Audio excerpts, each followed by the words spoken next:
The crusade to prevent rape on college campuses found an ally today at the State House in Annapolis.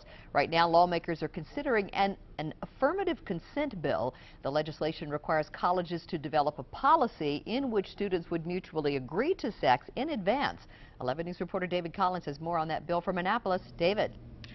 Well, Donna, the idea is to change the accepted concept of consent, which is widely defined as the absence of no.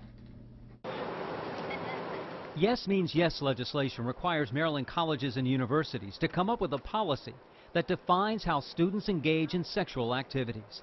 Those who want to have sex would have to mutually agree before it happens. The basic idea is that no one is taken advantage of. Affirmative consent is aimed at changing the culture of no means no. Right now, sexual consent is widely defined as the absence of no. Some female college students believe if passed, the law will go a long way in reducing campus sexual assaults and rapes. You never know if someone's going to put something in your drink, which happens often, and not a lot of people hear about it because they're too scared to admit that they're in the wrong. Do you think this would help? Honestly, yes. California adopted a Yes Means Yes law. New York recently introduced a similar measure in its General Assembly. But there is some concern, even on college campuses, that these laws create a precedent for government regulation of consensual sex. I feel like sex is a very private thing. I don't think that the government needs to get involved. And I believe that doing that would take away spontaneity. And I really don't think that people are going to adhere to that. The feds have bombarded higher education officials with affirmative consent advice and guidelines.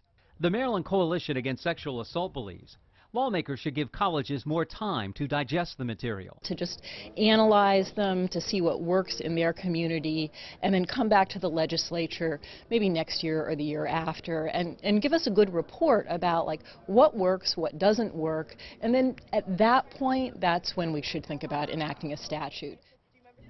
No hearing date set yet. The bill is already generating lots of discussion, though. Reporting live from Annapolis, David Collins, WBAL TV 11 News.